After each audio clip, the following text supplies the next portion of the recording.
Hi, my name is Erica C. Savane, and I write a weekly column called The Brew. And The Brew is basically a collective of thoughts. It's really finding out. For me, I consider myself an explorer. I'm very curious about what people are thinking about, things that are going on in media and in life in general. And so, really, The Brew is me taking a thought or seeing, like I said, what's going on and really speaking to people and finding out what people think about it. So it's really, I call it The Brew because it's really a collective of, like I said, of thoughts. And I'll call people sometimes at 10 o'clock at night if I'm writing a story, and I'm always really happy when people take my phone calls because people don't really like to talk these days. Everybody wants to text. So I'm kind of old school with it in that I'm always interviewing people and finding out like what's in their head. So I'll take a topic and I'll have one thought about it, and once I talk to a few people, it'll totally change my own perspective. So when I'm writing The Brew, it's always a journey for me, and I think people relate to it because I don't know, I think people feel that it's about them as well, that it's not just about me. I feel like we're in a society now that everything is about us, and so I think with The Brew is actually like a service. It's about other people. So for me, and it's fun, it's entertaining, and I just have a good time with it, really. People really like that it feels personal, that oh gosh, it's actually pretty good. I mean, I talk about things like plastic surgery, like having screwed up plastic surgery, going to get plastic surgery at a Harlem apartment from an unlicensed doctor. Who does that? Well, actually I did. And it did not turn out well, as you could imagine. But I talk about that and people actually appreciate it because no one really wants to talk about screwing up. No one wants to talk about plastic surgery, let alone screwing it up, let alone going to someone who's not licensed, whose last name you don't even know. So really those are the type of things that I talk about, and those are the things that people appreciate. I've always written, so it's almost like I've never not been a writer.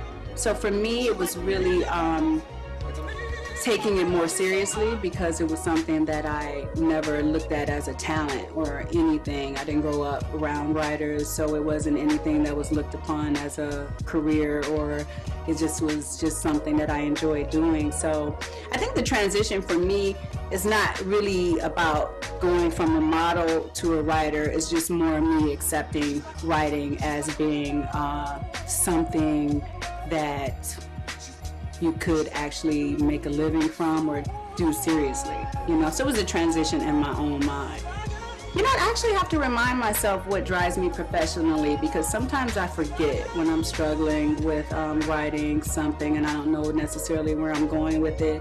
I have to remind myself that what drives me is that I love it. What drives me is when people do give me, when people feel changed in a certain way. I don't want to say I'm changing lives, I'm not saying that, but it's not rocket science in that way. But when people really get something from it that they can take and kind of like add to their lives, even if it's a smile, like I really like bringing a smile to people's day, to their lives. And so the goal is really to what drives me is just that connecting with people and making their lives just a little bit better.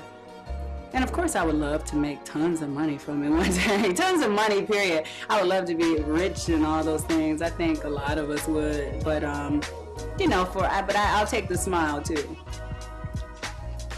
No, yeah, it's very interesting. I'm discovering what my niche is. When I was writing relationships, it was very pinpointed on relationships, and I had actually had male and female readers for that too. And then as I switched to The Brew, I thought that it was just for women, but I find that I actually have a lot of male readers as well. So right now I'm discovering. It's a discovery. I'm just putting the work out there every week, and I'm saying who relates to it. I'm figuring it out as I go, actually.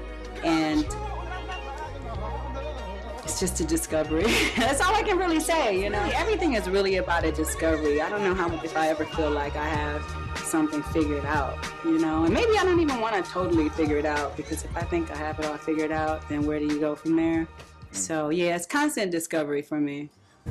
Okay, we are actually headed to Lincoln Park, which is where I get a lot of my inspiration. It's a beautiful park here in Jersey City. I go there just about every day, especially when it's nice, and sometimes when it's not.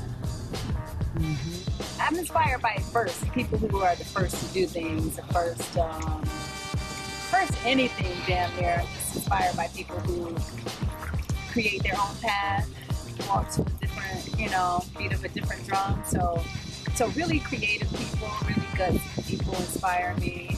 People that don't really follow other people's leads.